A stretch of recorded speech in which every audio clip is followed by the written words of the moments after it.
Where my dogs at? Arr, arr, arr, arr, arr. What's going on, YouTube world, Facebook? What's going on with you? It's your boy Cruising Nation 3. Welcome to the Dawg Cage, baby. Let's get into this. Before we get started, make sure you like, make sure you subscribe, and make sure y'all hit that notification button so you can be notified. First episode of the Dawg Cage, baby. Listen, first thing we want to talk about, the first topic is the quarterback position overrated. Is the quarterback position overrated? Do the quarterback position get too much praise when they win, or do the quarterback position get too much blame when they lose? Let's talk about it. Let's get down to the nitty gritty, the nuts and bolts of this quarterback position. Let's start off with starters. The quarterback position is the most important position on the field. The quarterback position can dictate the wins and losses of your team if you don't have a good quarterback. To me, the quarterback position is about decision making. Can your quarterback process information? Can your quarterback read defenses? Can your quarterback know where his hot routes are? Can your quarterback know where his side adjustments are? Can your quarterback pick up protection and know where his protection, where the blitzes are coming from, and stuff like that, things of that nature? That's what makes a great quarterback. And can a quarterback have pre-snap reads? Now, on your pre-snap reads, things can change. But pre-snap, the key to having a great, successful quarterback is to be able to eliminate routes. What I mean by eliminate routes is if I got a route combination and I got trips to one side and I got a receiver backside, what I'm doing is, or if I'm in doubles, but we're going to start off in trips. If I got trips to one side and I got a single backside right here, I'm reading the coverage, the numbers that I have over here pertaining to where that linebacker in that spot on the backside, the outside linebacker on that side, facing the running back, because most likely if I got a trip to this side, I'm going to have a running back opposite of the trip side for protection purposes. If I want to slide right or slide left and stuff like that. If I want to slide left, I'm moving running back to the right. I want to slide right, I'm moving running back to the left. They call it Roger for the right, Louis for the left, slide protection wise. But what I'm saying is, can your quarterback come to the line of scrimmage and know if I got a curl flat combination on that side or a curl flat seam combination on the right side, am I going to this side or I'm going to go find the backside, either out route over here because it might be cover 3 or man on the backside, or if I got my slant route with the running back leaking out the backfield, however I want to play it and stuff like that. Can your quarterback come to the line of scrimmage and read defenses at a high rate? Can he pick up the blitz at a high rate? If the blitz is coming from the right, you don't want to throw to the left. You want to throw at the blitz. That's what makes good quarterbacks, to understand the defensive coverages that they're in and understand where they need to go with the football. Now, the thing that gets me and upsets me with this quarterback situation, and I've been hearing it for years, and I say, listen, man, we gotta cut this out. I gotta make a video about this so we can understand the nuances of what makes a team. Now, the quarterback position is held in high regard. We know these things. The quarterback position is held at the highest regard imaginable. But they always say the quarterback makes the receiver better. That's a lie. And I'm going to tell you why that's a lie. There's no way you can say the quarterback make the receiver better if the quarterback is dependent upon offensive line protection. The quarterback is dependent upon the receiver catching the football. Now, how can a quarterback make a receiver run his routes better? How can a quarterback make a receiver catch the ball? A quarterback can't do those things. A quarterback is the most dependent position. They've been lying for years, and it got to stop now. That's the most dependent position on the field, and we hear from it all the time. Well, if he had a better offensive line, if he had better receivers. Case in point, what they said about Tom Brady all these years. They told us this bald-faced lie like our eyes didn't see what our eyes seen. You don't win 7 championships without having prolific receivers. Tom Brady had the number 1 tight end, arguably, in NFL history. No tight ends, no linebackers could guard him. No slot receivers could guard him. No safeties could guard him. He was an absolute mismatch, Rob Gronkowski. And he had Aaron Hernandez at one point in time. Other than that, he had Wes Welker at one point in time. Then he had Julian Edelman. All those guys who operated in the slot. Tom Brady's skill set demanded that he kept the ball in front of him and inside that phone booth. Tom Brady was not a right to left quarterback. He was not that. He couldn't break contain of the pocket, and he was a stationary quarterback who can speed read defenses and pick your defense apart. They always say he never had help. That's a lie. Julian Edelman, great help. I don't care what they did. We looking at names. We talk about for that system, for the Patriot way, that benefited Tom Brady. Nobody can guard Wes Welker. Nobody can guard Julian Edelman. Nobody can guard Rob Gronkowski. Nobody can guard Aaron Hernandez. Nobody can guard Deion Branch. People forgetting Deion Branch was the Super Bowl MVP at the receiver. Let's cut this stuff out and stop acting like these quarterbacks do it all by themselves, because they don't. It's going to take offensive line to be able to get the job done. It's going to be able to take defense. It's going to be able to take special teams. Tom Brady has always had a top 5 defense, no matter how you cut it. Has Bill Belichick won without Tom Brady? No, he has not. But we is not for to sit up here and act like they both can benefit from each other. Bill Belichick was a defensive coordinator for the Giants in the 80s, a 2-time Super Bowl champ. Coach Lawrence Taylor, Bill Belichick was his head coach. So he's been in this league for almost 50, 60 years. The man know how to coach. We ain't talk about what he's doing since Tom Brady. We talk about when they was together. Tom Brady, when he first came in the league, 7th-round draft pick. Guess what he was? A game manager. Corey Dillon. All these running backs fought at the running back. They was game managing, good defense, good complementary special teams, good offense. They ran the football, and as Tom Brady progressed into his own, guess what? He became more of a downfield passer when he got Randy Moss and started throwing the ball over the yard. But until then, y'all, he was nothing more than a game manager. I think, if I'm not mistaken, y'all, I think Tom Brady, was it the first Super Bowl or the second Super Bowl, he didn't throw a touchdown pass. I think he threw one touchdown pass the whole playoffs. Adam Vinatieri kicking field goals, but we give him all the praise. No, Peyton Manning. Then they say, well, Tom Brady, we're going to go come back to Peyton. Then they say Tom Brady went over to the Bucs. Guess what? Jameis Winston threw for 5,000 yards over there with the Bucs. He threw 30 touchdown passes, but 30 picks. Tom Brady went to a well-oiled machine. I'm a diehard Tampa Bay Bucs fan. He went to a well-oiled machine over there. He didn't go over there to no rinky-dink team with no receivers. He had Mike Evans, Chris Godwin. Then came over there and brought Rob Gronkowski with him. Then brought Antonio Brown over there with him. Then had Scotty Miller. Don't act like he went to the Bucs and just went over there to some sorry team. No. Jameis Winston threw all the over the yard for the Bucs. The defense was on point. We go to Peyton Manning, one of my favorites. He's my all-time favorite quarterback. Peyton Manning. Guess who we had? Marvin Harrison, Reggie Wayne, Dallas Clark, Gonzalez. Come on, bro. He's always had good receivers.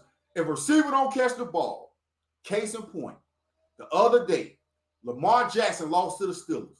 He had 8 drops, wide open drops in their hands. He did throw that pick. But we talk about before that. He had touchdown drops, 8 picks, 8 drop passes from his receivers. So I'm going to tell you right now, it's the receivers that make the quarterback look good. It's the receivers that make the quarterback look good. More than what the quarterback make the receiver, because the quarterback can't run no routes. The quarterback can't get 20 yards downfield and break a comeback route down on the joker, or an in route, or a dig route. A quarterback can't run no routes. A receiver got to run routes, guard with DB grabbing and tugging on them, and then make the catch. The quarterback job is just to put the ball in position. If the receiver don't catch the ball, guess what? The quarterback stats are null and void. So it's the receiver. Because what they say, man, if the guy had any better receivers, he'll be all right. Jalen Hurts, case in point. Jalen Hurts' first 2 years in the league, couldn't throw the ball so-called 10 yards, they say. Get A.J. Brown. I think they go 15-2 or some junk like that. Go to the Super Bowl. Because what? They said he got a top-flight receiver. Go back to the Patriots before Tom Brady left. Them same guys Matt Jones throwing to was the same receivers Tom Brady had, and he ran up out of there. Peyton Manning left. Went to the Broncos. Guess where he went? Left the Indianapolis Colts. Went to the Broncos. Guess where he went? Demaryius Thomas. Wes Welker. Sanders. Over there came from God dang, what's his name? Emmanuel Sanders came from Pittsburgh. Ben Roethlisberger. Hines Ward, Antonio Brown, Wallace. Come on, man. Joe Montana, Jerry Rice, Donovan McNabb. Guess who we had? Terrell Owens, Steve Young, Terrell Owens, Kurt Warner, Isaac Bruce, Torrey Holt, Ricky Prohl, Marshall Faulk. All these guys we praise and say they great quarterbacks, which they are great quarterbacks. But look what they had around you. You go tell me every Hall of Fame quarterback. Look what they had to their disposal. John Elway, Club Shay, Shannon Sharp at the tight end, Rod Smith at the receiver, Ed McCaffrey. All your great quarterbacks that had great receivers. Chad Bradshaw had Lynn Swann. Let's go ahead and cut to the chase. Let's keep it 100. Or had a good back in the backfield that can catch the ball. It's the positions around the quarterback which makes the quarterback great. We watching these quarterbacks that we knocking and saying they trash. Pat Mahomes is one of the greatest quarterbacks to have that we've seen. Can throw from every platform on the field. But he lost a Super Bowl when he was missing 4 of his offensive linemen against my Bucks. And the man was running for his life. Had Tyreek Hill, Travis Kelce running for his life. You see how bad he looked in the Super Bowl? Because a quarterback need an offensive line. They need receivers to catch the ball. That's how you get this stuff done. It go hand in freaking hand. We cannot continue to sit up here and give all these quarterbacks all the praise when they win and all the blame when they lose. It take offense. It take defense. It take kicking game, special teams, all that. Go look back to your Super Bowls. Half of your Super Bowls came down to a kick. To a kick. Win, lose, or draw, it comes down to a kick. Your quarterback sitting on the bench waiting for what? A kicker to kick a field goal for them to win. Your boy, Eli Manning threw a pick. Asante Samuel dropped it, would have sealed the game. Came back, broke a tackle, broke about 3-4 tackles, threw the ball up. Dude caught it on the helmet. Do Eli Manning win that Super Bowl? If Asante Samuel don't drop that pick, Tom Brady might have another Super Bowl. But guess what? It's pertaining to the team. It's the team. I don't care what nobody say.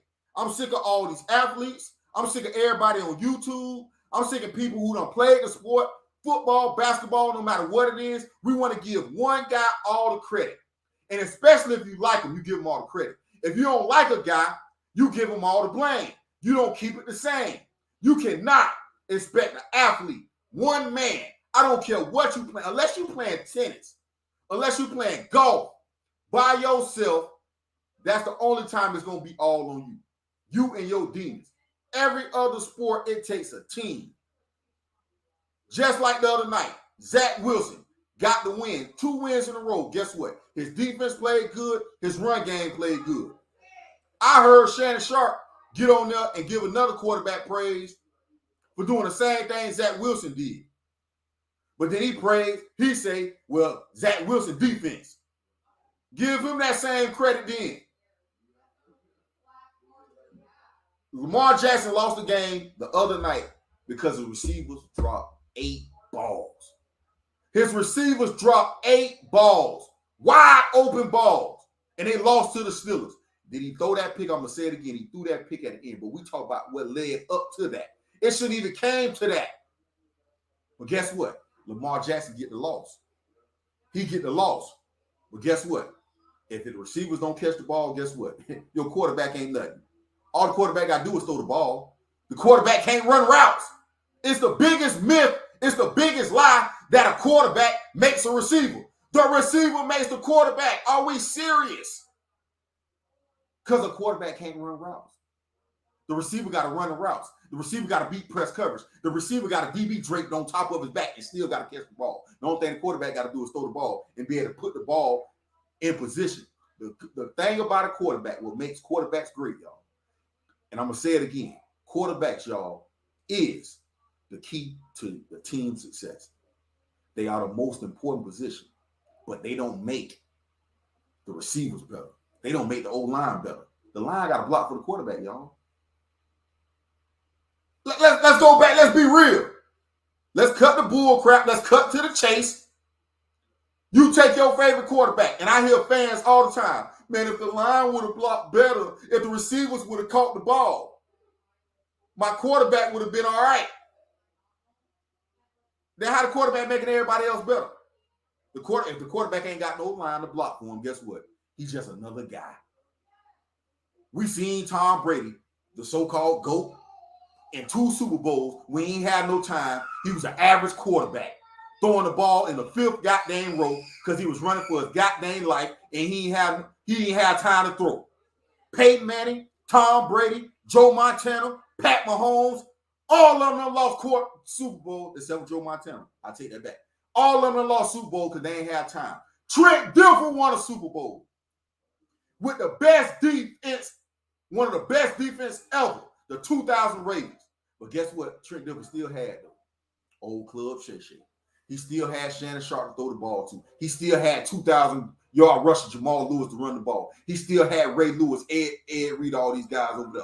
Big Tony Saragusa, God bless the dead. Big Sam Adams. Why do you think they say lineman, your left tackle is your best spot, especially if you're a right-handed quarterback? Brock Purdy last night. Man lost his first game since he's been a starter. Everybody talk about, let's see how he looked when Chris McCaffrey get knocked out. His left tackle get knocked out. His Deebo Samuels get knocked out. And the only thing he got out there is Brandon Ayuk and Kittle. He going against the number 1 defense. Yeah, he lost. Tell me how many quarterbacks don't went out there without no receivers. You see what Mac Jones going through. How the hell Mac Jones got receivers in college? Jalen Waddle, Devontae Smith, Henry Ruggs, all these boys, and now he ain't got no receivers over there. And guess what he doing? Looking like pure D trash with no line. Yeah. Justin Fields, Justin Herbert, Pat Mahomes, Jalen Hurts, Joe Burrow. Every single last one of them, guess what they need? An offensive line to be able to block for they stinky, rinky-dink behinds. Getting all the praise when they don't do nothing but stand in the pocket and have to deliver the ball. And you dependent upon these 5 or 6 people in the block for them. And you dependent upon a tight end or a receiver or a running back to catch the ball for them. You dependent upon a running back to do all the heavy lifting. If you want to say these so-called game managers had a running game, you dependent upon a running back to carry you, i.e. Christian Ponder, when he played for the Vikings, and Adrian Peterson carried them in the playoffs and rushed for 2,000 yards that year coming off an ACL injury. So I'm starting to question. I shouldn't even be questioning this. Let's talk to the real. Let's dig deep. Is it really the quarterback, or is it everybody around the quarterback what makes the quarterback great? The quarterback can't be great without every single aspect around him. A quarterback can throw a touchdown pass. A quarterback can throw a touchdown pass with a minute left. And guess what? They can go up by 3 points, kick the ball off, and the other team run a kickoff back. That quarterback get the loss. And if you didn't watch the game, some people will be like, oh, man, he trash. He lost the game. But guess what? The quarterback ain't have no say-so in that. The quarterback can't control that. Let's go back to Marshawn Lynch, the pick play. If everybody say the Seahawks would have won the Super Bowl if they ran the ball, guess what? Tom Brady get his what? That was his 5th Super Bowl right there. That was his 5th Super Bowl. He get his 5th Super Bowl off that. Guess what? Who picked the ball off? The defense. But Tom Brady's so great. Let's go to the Super Bowl when they were down 28-3. And what happened? The defense got to stop. You forgot Tom Brady threw a pick. They got tipped. They dropped it, and Julian Edelman caught it on his foot. That's game. Stop giving all these quarterbacks all the credit and stop giving them all the blame. I'm going to say this. I'm not going to come on here and lie to y'all. I'm an athlete, y'all. And I would never. I've been playing sports since I was 8 years old, 6 years old. And I would never forget where I come from. I would never. I don't care what sport it is. I never get on here and lie to y'all. I won't get on here and push these bullcrap narratives. Whether it's basketball, football, whatever it is, I never push that. Not one man ain't never won nothing. Not one man ain't ever caught every rebound. Not one man ever made every pass. Not one man ever made every shot, every three. Michael Jordan is Michael Jordan because of Steve Kerr, Tony Kukoc, Scottie Pippen, Phil Jackson, Luke Longley, Horace Grant. Y'all act like Michael Jordan was out there by himself. LeBron James, D. Wade, Chris Bosh, Udonis Haslem, Mario Chalmers, Anthony Davis, Rajon Rondo, Dwight Howard, JaVale McGee, Kevin Durant, Steph Curry, Klay Thompson, Steph Curry, Klay Thompson, Draymond Green, Kevon Looney. All these guys had a team aspect. I don't give a dang how great one man is. He cannot win it by himself, and he never will. A quarterback will not win it by themselves, and they never will. A quarterback, Tom Brady lost the Super Bowl throwing for 500 yards. 500 yards. To Nick Foles. It's a team aspect, y'all. It's a team game. Get y'all brain. Stop looking at ESPN. Stop looking at FS1. Stop looking at all these podcasts that sit up there and spin this narrative. We about to call this thing down the middle. Would you rather live with the truth or die with the lie? Would you rather live with the truth or die with the lie? You've been brainwashed. You've been hoodwinked. You've been run amok, set astray to believe that it takes one man or woman to win a championship. And this for the people who done played sports. I'm sick of it. I done played sports my whole life. And I ain't never went in the locker room after a game. Has there been plays where I made mistakes or my teammates made mistakes? But I ain't never, after a loss, went into no locker room and looked at my quarterback and said, man, it's on you, bro. Never. This loss on you, bro. I don't care if he threw 4 picks.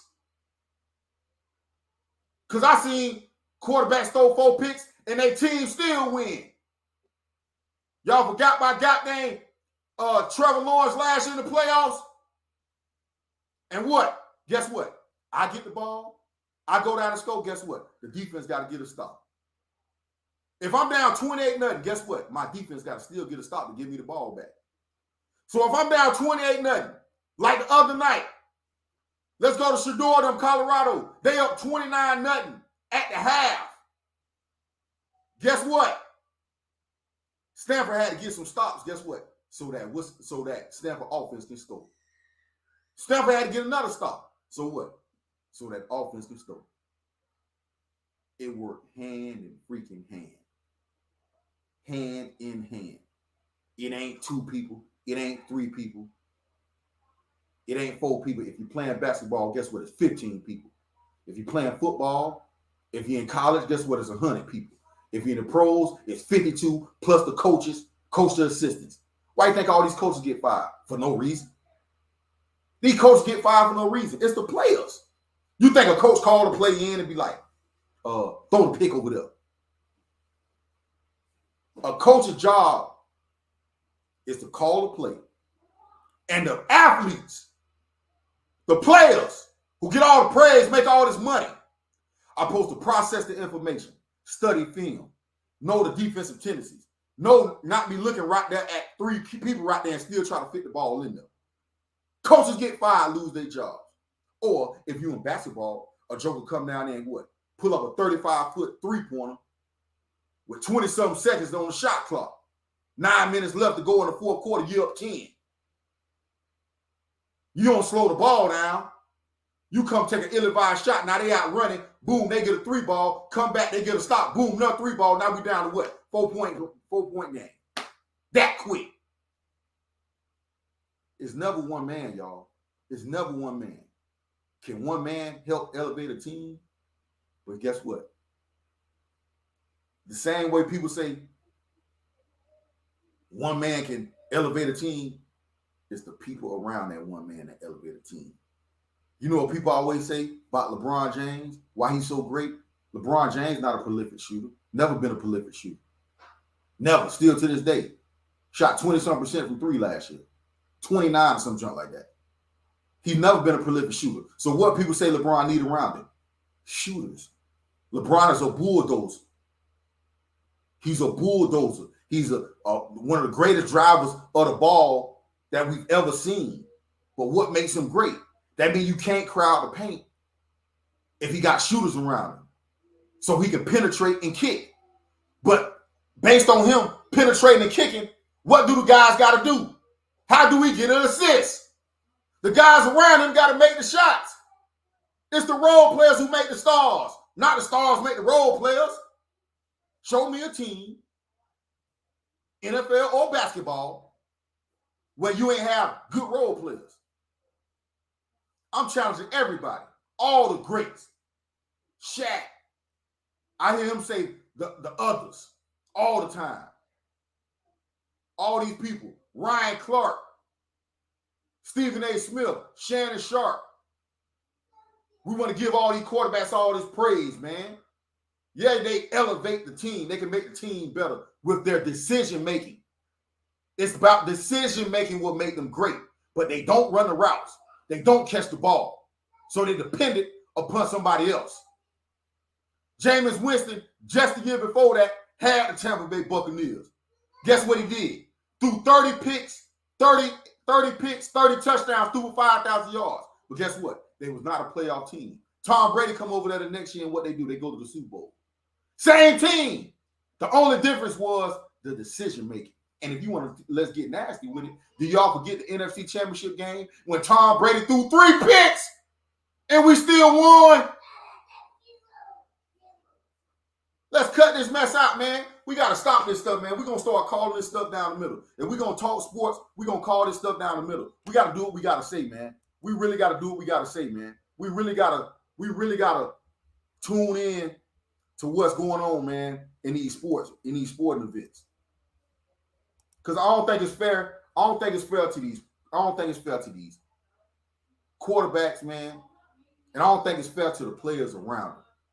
One thing I respect about Bill Belichick, y'all, and right now he's down, and it's okay.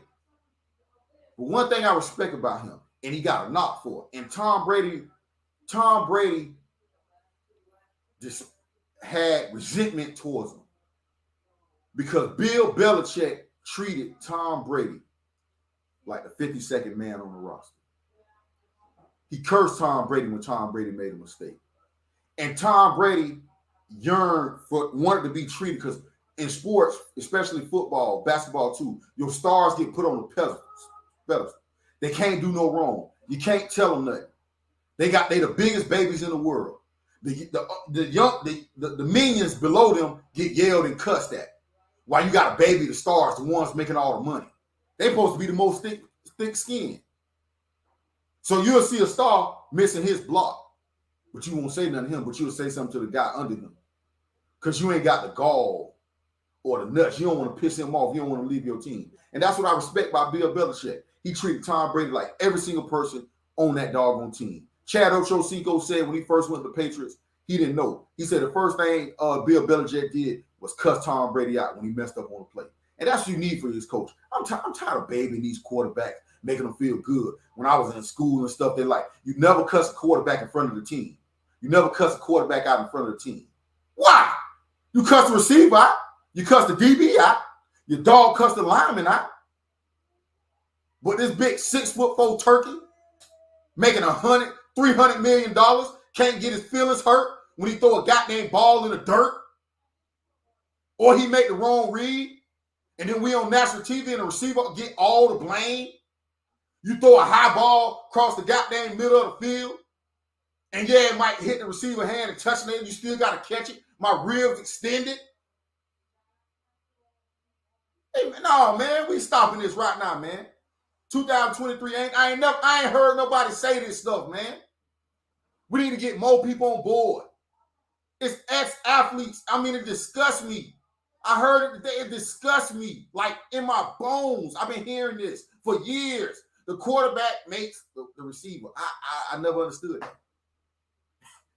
How can you make a receiver? You ain't ran down route. All you gotta do is throw me the ball. And if I catch it, guess what? You look good, I look good. But if I don't catch it, guess what? You just another old quarterback.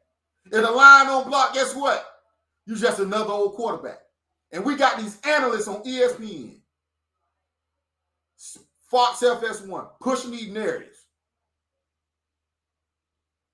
They've been getting away with it too long and y'all playing sports. Y'all done forgot because you on TV? Because you got a podcast, you forgot? We want to give one man all the credit?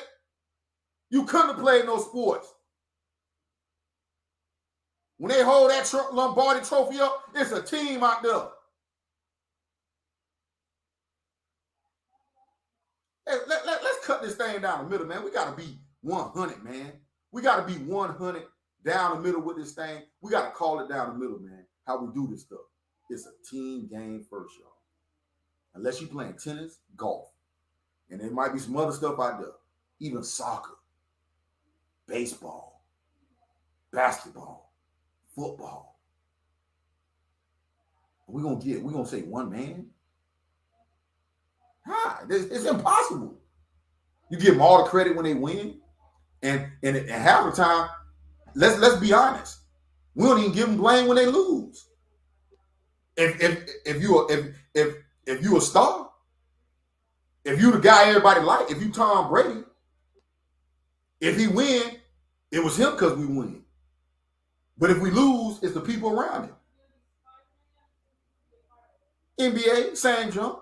Steph Curry, Kevin Durant, LeBron James, Michael Jordan, Hakeem Olajuwon, Shaq, Kobe, Peyton Manning, Tom Brady, Dan Marino, Terry Bradshaw, Roger the Dodger. It's a lot of athletes ain't never won. That make them a loser? Because somebody got to lose every year. It's only one winner. Somebody got to lose. Somebody got to fail so somebody can succeed. LeBron had to fail so Dirk can be risen to greatness. KD had to fail so LeBron can get his first championship. Jordan had to fail so Isaiah Thomas can win. Isaiah had to fail so Magic and Bird can win. Bird had to fail so Magic can win. Marshawn Lynch and the Seahawks had to fail so Tom Brady can win. Dan Marino had to lose so John Elway them can win. John Elway had to lose so somebody else can win. The Buffalo Bills went to the Super Bowl 4 straight years, ain't never won. They had to fail so somebody else can be brought up. Listen, y'all. They all go hand in hand. We kill these athletes, y'all. We destroy them, tear them down. We destroy them, tear them down. But they got to go on the cross. They got to go out there and shoot bad. So what? So people ESPN can feed their family, y'all. Let's go ahead and call it what it is. So content creators like me, myself, I can get on here and talk about your field goal percentage, which really don't matter. or how many shots it took you to get to 40 points, talking points, or how many passes I caught, or how many passes I dropped. It's only one winner every year. And guess what? Somebody gotta play bad. I don't always think the best team always win. It's the best team don't always win. How many injuries? Go look at every Super Bowl, every NBA championship, all these sporting events. On the way up, an injury might have occurred where another team was missing their star players. Not championships done lost. Y'all come find me a championship where everybody was full strength. We can find one. We can look it up. If somebody, listen, I don't mind being wrong. That's why I'm here to learn. Find me a championship where on the way up, every team was healthy and the star player wasn't hurt. Go look it up. So do the best team really win? Or is the most healthy team win? It takes luck to win a championship, a Super Bowl. Things got to go your way. Overthrow here, drop pass here, a miraculous catch here, ball hanging in the helmet, still catch it to win championships, y'all. And just because a guy lose, don't make him trash. Everybody can't win a championship. But we call these guys who ain't won a championship trash. They probably didn't have the requisite pieces around them to help them get over the hump. Jimmy Butler done been to the finals 2 years. In the last 2 times in the last 4 years. Every year he done had a hurt player on his team. Jimmy Butler in the Miami Heat been to the NBA Finals 2 years. Each year, the first year versus the Lakers, guess what? Goran Dragic, his leading scorer, was hurt. Bam Adebayo got hurt in that finals. Then he go this year missing Tyler Hero, injuries. LeBron James championship. Kyrie Irving, Kevin Love, Golden State win. They come back 3-1. Draymond Green gets suspended. People forget Andrew Bogut got hurt when they came back 3-1. Steph Curry was hurt. Andre Iguodala was hurt. Nobody bring these things up. Jordan, James Worthy got hurt. Part of one of them in that first championship Jordan won. Isaiah Thomas, migraine. Scottie Pippen had the migraine in the game 7. Come on, man. It take things to happen to go your way for you to be able to win. The tuck rule, Tom Brady first NFL weighted championship versus the Raiders. He fumbled the ball. They called it a tuck rule. The Raiders don't go to the Super Bowl. The Raiders supposed to be in the Super Bowl that year versus greatest show on turf. Tom Brady, if he don't get the tuck rule, guess what? Tom Brady career might be different. The Julian Edelman catch. The pick in the end zone. The drop pick that went against him. Like we got to be honest. The miracle, the Ravens versus the Broncos in the playoffs. The Hail Mary. Like all this stuff, man, takes a lot for guys to win. And you can't give a guy credit for something that he had no part of. He couldn't play offense. He couldn't play defense. Basketball, even though they can play offense and defense, they can have an effect on the game. Don't get me wrong. But guess what? You still got to make plays. The other guys still got to make plays for you to win that championship. And that's what it's all about, man. It's a team game, y'all. And we got to get back to understanding that. We need to get back to talking about these things and stop pushing these bullcrap narratives because it's lazy. It's lazy and analyzing these guys. Because what it does is it makes the people doing the content lazy so they can down one player to push another player up. And it all comes down to circumstances. It all comes down to circumstances. Everybody can't win. Some people going to blow 3-1 lead. Somebody going to come back from a 3-1 lead. But we can't continue to sit up here and tell these lies that we've been telling for the last 30, 40 years, these narratives. It's bullcrap. I done played sports, and I know most people done played sports. We got to stop pushing this stuff, man. Well, I hope you guys enjoyed the video. Make sure you like, make sure you subscribe, and make sure you hit that notification button so you be notified. Where my dogs at? Welcome to the Dawg Cage, baby.